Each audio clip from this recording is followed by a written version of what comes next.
Hey, what's up everybody? BDF44 coming at you with another video. Alright, so we have two trades to announce.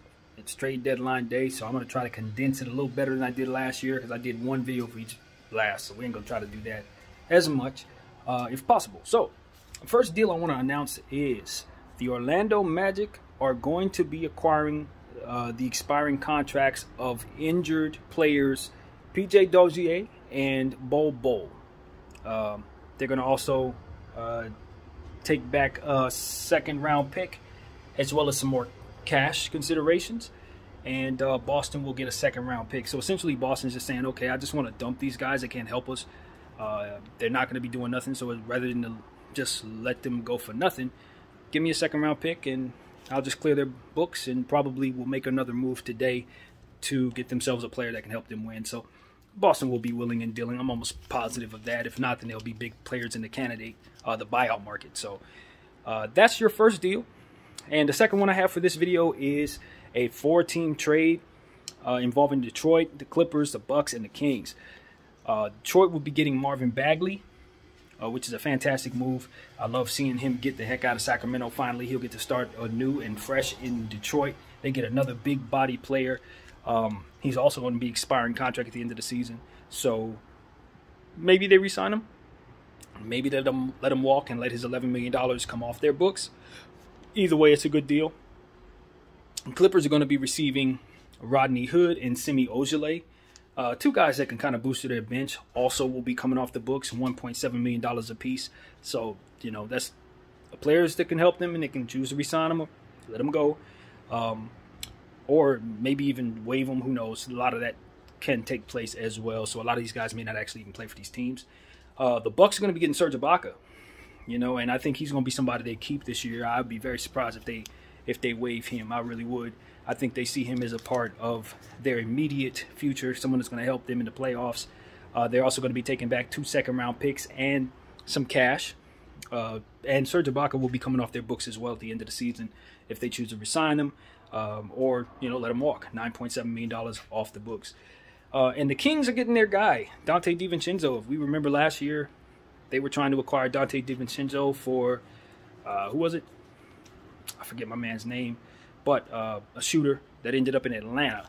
So it was one of those situations where they want to come back around and get him again. Hopefully, you know, they still see him as a part of the future. They're also picking up Josh Jackson in this deal, and Trey Lyles in this deal. And, of course, Dante DiVincenzo is on a $4.7 million contract for 1 year, so he'll come off the books at the end of the year and they can re-sign him. Josh Jackson's on $5 million 1 year, also off the books.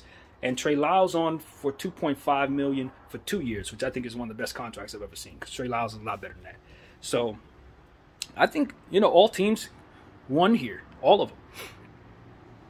I don't have a problem with anything I see here, because what it really comes down to is Detroit gets a young prospect in Marvin Bagley who has yet to show exactly what he can do, but someone who's finally healthy and someone who's been itching to get out of Sacramento, I'd imagine. He gets to go to a team that's rebuilding. They've freed up some guys, of course, seeing that they, you know, moved Trey Lyles and Josh Jackson, so that should be a bit better in terms of him being able to get some backup minutes or even a starting position. Who knows? But I love this for him. The Clippers get 2 guys that don't cost too much, guys that can help them. I don't know that Semi Ojeleye has developed as well as one would think, but at the same time, he's still a fairly young player on a little contract, so it's going to be a addition situation, no doubt. Plus, Rodney Hood is somebody we know who's played in the NBA Finals, who's had some good tenures in places like Utah and the Blazers. And I think with the Clippers being as they are, they just turned into one of the most deep teams in all of basketball, if not the deepest team right now. And you got to appreciate the fact that they're continuing to build and continue to put pieces around themselves that are affordable, because they're lacking in cap space, and players that fit what it is that they do. Obviously, they have a fantastic coach in Ty Lue, whom I think is probably the best in the business right now. And I think he'll get the most out of both of those players if he decides to play them. If not, they can go ahead and waive them and see, you know, their numbers come off the books and be just fine. So no losing there for the Clips. The Bucks, again, Serge Ibaka, I love that, but they also pick up some draft equity. You know, 2 second-round picks and cash. So that's equity. I mean, you're talking about a team like the Bucks, who are like the Lakers and the Nets, top-heavy in terms of 3 max contracts. You love seeing them get cap space and trade and trade equity, I guess you can say, and second-round picks you can use, or of course, trades. So the Bucks really get a W here, if you ask me. And of course, the Kings. You know, Kings actually were my favorite of this deal. And, you know, I blasted the Kings for the last deal as well as many others. But I really like what they did on this one. I think Donte DiVincenzo is a player who kind of fell out of rotation in Milwaukee, but he is known for being a good defensive player at the guard spot, somebody who can hit a shot or two. I really like Donte DiVincenzo for the Kings. Josh Jackson is a guy who I think is fantastic.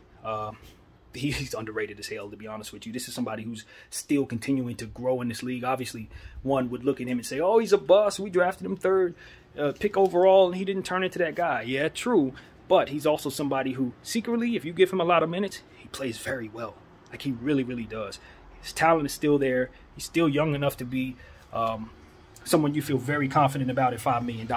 He's going to outplay that for the second half of the season for the Kings if they give him a big role. And I've always been a Josh Jackson fan. And I still look at him as like somebody like Andrew Wiggins, who a lot of people call the bus. And if you look around, he's in the All-Star game this year. Don't be surprised if Josh Jackson follows that suit at some point in time in his career. He's got enough talent to do it. He's excellent enough on the defensive end naturally to do it.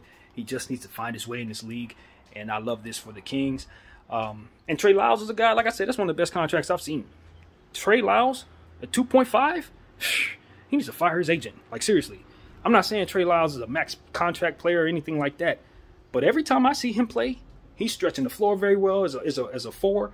And even if he's not necessarily the greatest defender, there's a lot of guys out there who don't defend that don't play as well with limited minutes as he does. Trey Lyles is talented. He's a great role player, in my opinion. And on that contract, that's a W. And, of course, all of these guys, well, except for Trey, who you'll have for like $1 million on an expiring contract next year, will be coming off your books at the end of this season. So all smiles for everybody involved. Nothing major, but I love small moves because small moves really do give you flexibility. And ultimately, you can find great contracts with these small moves, guys that will outplay these deals. Or guys you can just waive and don't think nothing of. So all of this works. I like everything I'm seeing here. Congratulations to all 4 teams. You're boosting your bench quite a bit. And giving yourself some draft equity if you're the Bucks. You feel great about that. And a guy like Serge Ibaka, yeah, he's going to help you. I think they're championship level team, to say the least. And bringing in Serge Ibaka makes them that much better. He's going to be key to what they do. So that's what I like, man. I like everything there. Nothing bad. I give everybody a B+, I guess. I mean, they're solid deals. So that's what I got, man. Keeping my ear to the street. We'll see what the next moves will be. I expect this to be a pretty good day in terms of the trade deadline. What do we got left? We're looking at about an hour and a half left, so I'll keep y'all updated. BDL 44.